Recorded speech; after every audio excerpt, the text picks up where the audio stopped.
Good afternoon. As always, I'll start with a brief summary of our last performance.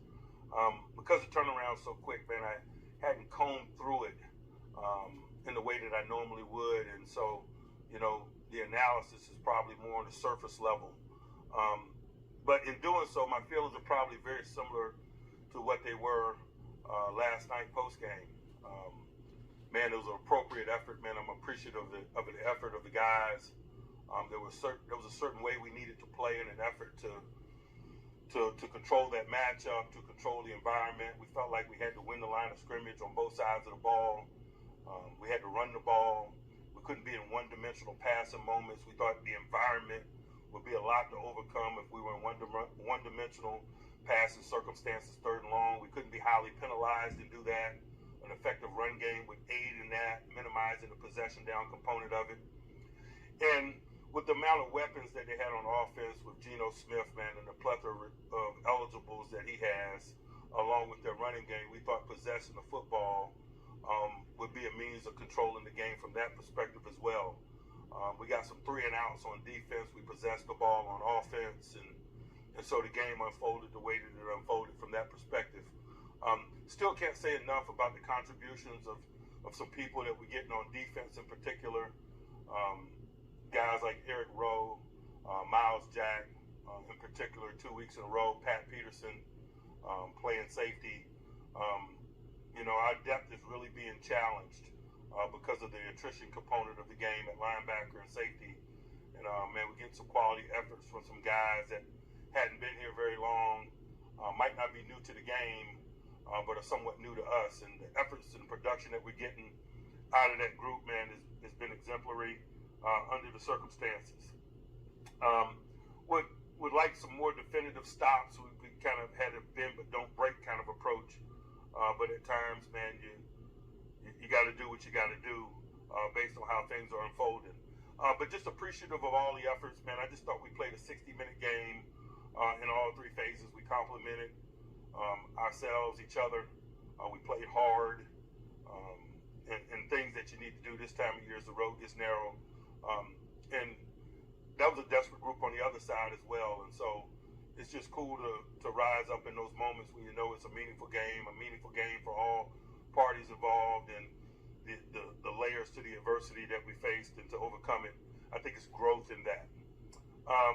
Before I turn to Baltimore, I'll talk about some injury-related things.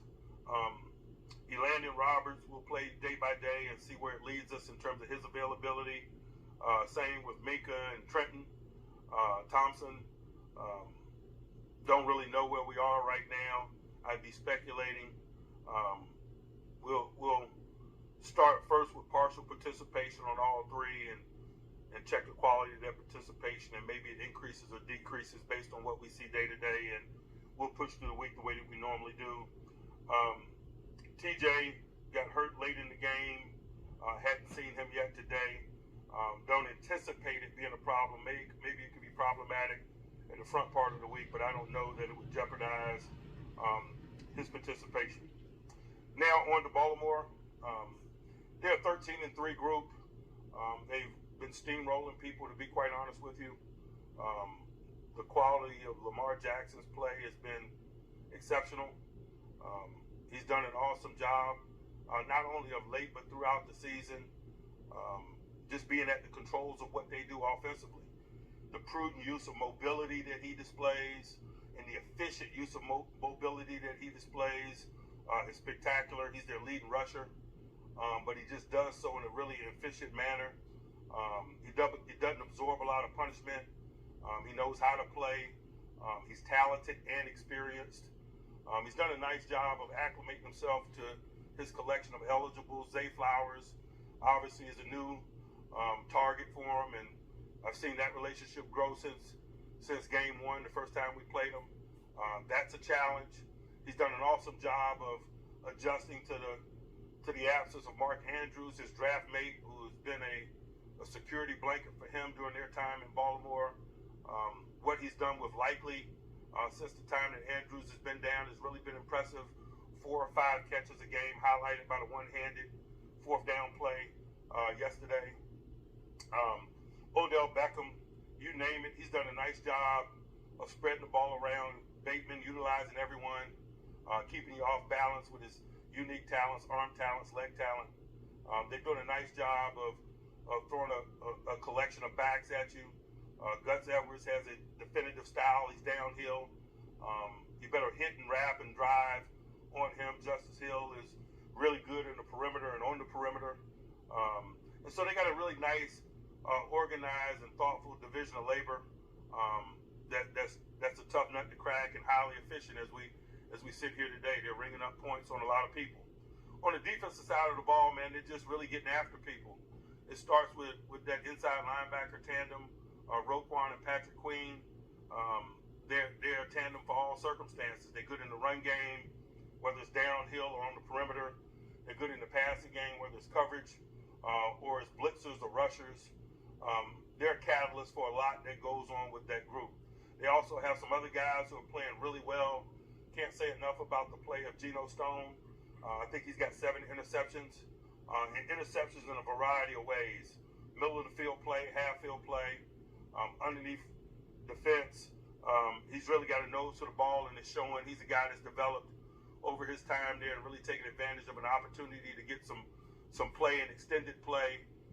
They move Hamilton down a lot in the sub package ball and bring him a lot. And so, man, they play a lot of 3 safeties football, and they got 3 really good ones. They're very good at blitzing secondary people. Kyle Hamilton is a really good established blitzer, disruptor in the run game from a blitz perspective, productive in the passing game from a blitz perspective. I think he's got multiple sacks. I think he's got 10 TFLs. Arthur Millette is another little guy out of the secondary that they're very comfortable blitzing.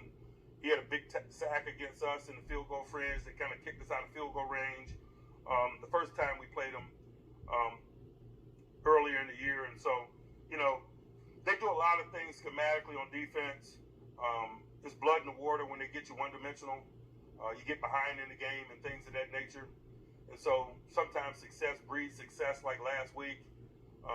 They got up on Miami, man, and it just flowed. And so we better stay close. We better do a good job of making them earn it. We can't give up field flipping plays or easy touchdown-like scores. We got to make them earn it. We got to keep the score down. We got to play tough. We got to tackle. And obviously we got to do some things on the defensive side to minimize Lamar Jackson and company. And so that's where we are. It's chess, not checkers. They know us. We know them. I think that's one of the things that makes this matchup entertaining from a fan's perspective. And so we're preparing with an edge for a lot of reasons, but first and foremost, because it's must-win for us.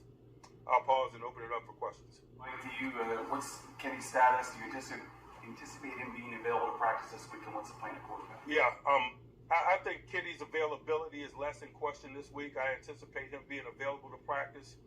That being said, we're going to leave the ball in Mason Rudolph's hands. He's done a good job, and we've done a good job in the most recent 2 weeks. We've taken care of the ball. He's taken care of the ball. We've scored points at a rate in which we hadn't done to this point this year. And with the urgency of the moment and because of those reasons, we're going to leave the ball in his hands. But I say all those things with the understanding that I know Kenny is very capable, and particularly as it pertains to this matchup, Kenny's led us to victory late in the game the last 2 times we played Baltimore. And so we feel like we got 2 capable guys. We'll proceed into the week the same way that we did last week, but just knowing that his availability is less in question. Folks, for this past game? Yes. So it's your call to make him inactive then? Yeah, that clarity didn't come until later in the week, and it was about the distribution of reps and who was best prepared and positioned to help us win, and so that's the direction that we went with. Have him as the emergency guy in uniform now?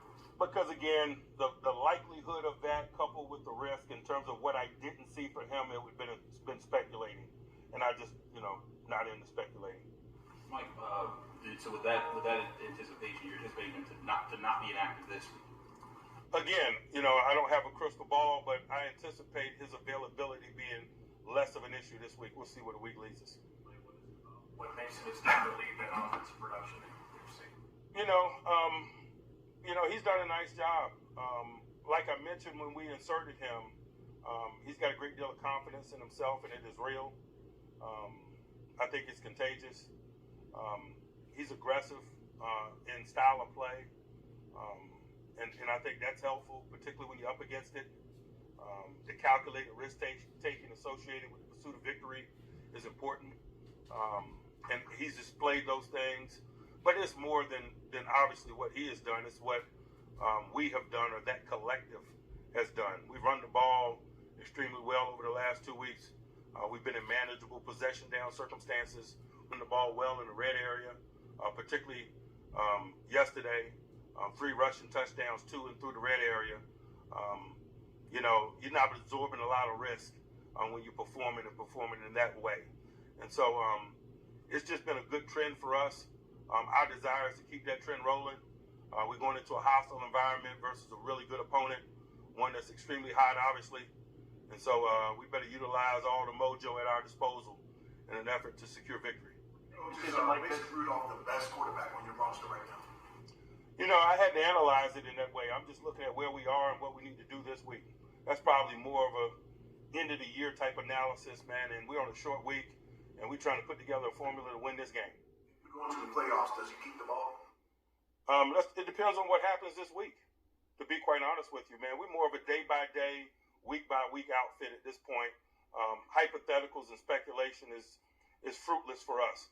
We got so many tangible challenges and so much tangible work to do. We're just not wasting a lot of time speculating and things of that nature. Make a decision about who starts Saturday. How much in your mind do you factor in? Did you know that position and that decision with your franchise quarterback, the confidence of Kenny, the team's confidence in Kenny? Do you let that factor in and what that might mean going forward after this week? Or? I think you factor in all variables when you make decisions. That's just a component of decision making. You've seen improved blocking from Pat Prior these last couple of weeks.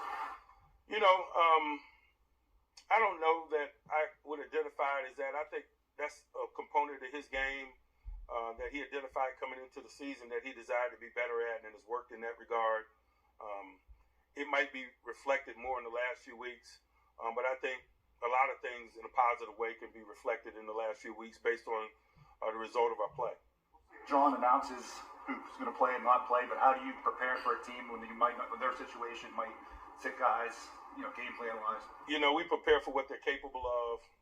We prepare for their best, and so that makes that conversation less significant. We better be prepared to defend the best of them, or stop the best of them. And a component of what they do is schematics, and it's not necessarily people. And so we better be ready for the schematic component of what they do. And so that's not a big deal for us, to be quite honest with you. You guys have been as successful against Lamar as anybody. What do you attribute that to? Because we respect him. We respect his talents. We respect what he's capable of, and we work all week with that level of urgency and prep. And so we better do similar things this week. Does having Miles give you guys a boost as far as communication and preparing for all the different things the Ravens like to do, and the fact that he's been part of your system and faced them? Miles Jack? Yeah, his history with us has been an asset from a communication perspective, no doubt, but that was one of the reasons why we were really interested in acquiring him. From your perspective, how's Kenny handling this situation where he feels like he's good enough to play, he's healthy enough, but obviously he's not in there right now? Man, he is a competitor. He wants the football. He wants to play, but at the same time, he's a team player. And so, our agenda is winning football games right now. And so I imagine that's everyone's mindset. Mike, how's the relationship with Eddie and Mike Sully working with him? I mean, obviously, you've got production. And has this arrangement affected at all the way you guys approach that job when you look for a full-time replacement? Really, man, we're just day to day and week to week. They've done a nice job. We got a big challenge ahead of us this week, and I don't know that any of us are looking beyond it from that perspective. Mike, Mason's had a lot of success with George in the last couple of weeks. How's he created that chemistry so fast and not as many game reps this year? We run the ball extremely well. When you run the ball well, you get single high, you get one-on-one matchups, and usually those one-on-one matchups breed opportunity. And so the source of that production is probably the effectiveness of the run game, to be quite honest with you. You attribute that effectiveness too with the accumulation of your run game, offensive line, and running backs? It's just been building over the course of the season. I think that arrow's been pointed up the entire time. Certainly. Like you guys are in the air flying back from the West Coast and find out you have to have a short week. What's your reaction to that? How does that impact you? We have no reaction. You give us a date, a time, a game location, an opponent, we'll be there. That's what we do. There's a certain level of anticipation regarding it. I've been in the league a while. I kind of know how these things might unfold. It's insignificant. We'll be challenged at the front part of the week from a coaching strategy standpoint. It won't affect our physical prep in terms of it being a short week, but we're familiar with them. And so, when they first started playing Thursday night games, it was oftentimes the second time you played a division opponent because that strategy component of the familiarity from a planning perspective is more fluid. And so that's probably our mindset and my mindset regarding this. It's a short week, but it's a highly familiar opponent. Really, who is it being inconvenienced are the coaches in terms of us squeezing the front part of the week and not the back part of the week. And so it would be no excuses in terms of how we perform on Saturday. In a weird way, is there a benefit to being first out of the gate and knowing that you don't have to watch the scoreboard because what happens? We do not care. We don't. How does Kenny? You tell Kenny his role this week or even on Sunday. How is he reacting to that? Is he? I'm not getting into all of that. I'll let him speak for himself. You guys can ask him when he has availability later in the week. Mike, you mentioned Eric Rowe's productivity. I mean, Miles obviously had familiarity with the system. What's allowed him to dial in on a relatively short time? Eric Rowe, he's a veteran guy. He's been in some systems. He's been around. He's been in multiple teams and multiple schematic circumstances, and he's a sharp guy. And so usually under those circumstances, it's not learning what to do. It's just learning what to call it, or the translation of what he already knows. And so I'd imagine his learning process is probably quicker than most. What have you seen out of Joey Porter Jr.? Twice he was targeted in the key points late in the game, and both led to incompletions. Yeah, he doesn't run from the fight. He runs to the fight. It's legitimate. He always wants to be in the big matchup and in the big moment. Respect that about his approach. Mindset has a lot to do with success. And so he's trending and developing and growing in all the right ways and getting challenged in big moments and standing up against those challenges is just a component of his growth and maturation process and displaying the type of player that he needs to be and wants to be and is becoming. Joey included, but also beyond him, how would you evaluate how all those rookies are proceeding, playing in late December, early January, that so-called wall that guys can hit it? I think all the guys are trending in the right way, but we were kind of thoughtful and intentional about when we put them in the lineup and how they got in the lineup. None of those guys were opening day starters and that type of a deal. And so, it's late in the season for all of us, but it's probably less mileage on those guys than some of the veteran guys. Broderick, Benton, Joey, and specifically those three. We're 5-6 weeks into the season before they start having substantial roles, and I think that has put them in position to be trending in the direction that they're trending. Running game, the offensive line, or something these last couple of weeks, specifically why it's been so good, the line? Sometimes it's just circumstantial. Styles make fights. We felt like we had a good matchup last week in terms of us being able to do the things that we desired to do. There were concerns about the environment, but we felt good about our plan and our ability to do the things that we desired to do. There's a lot of variables that kind of, shape up the effectiveness or the challenge of running the football. And sometimes it's less about you, and sometimes a lot about the people that you play or in the environments that you play in as well.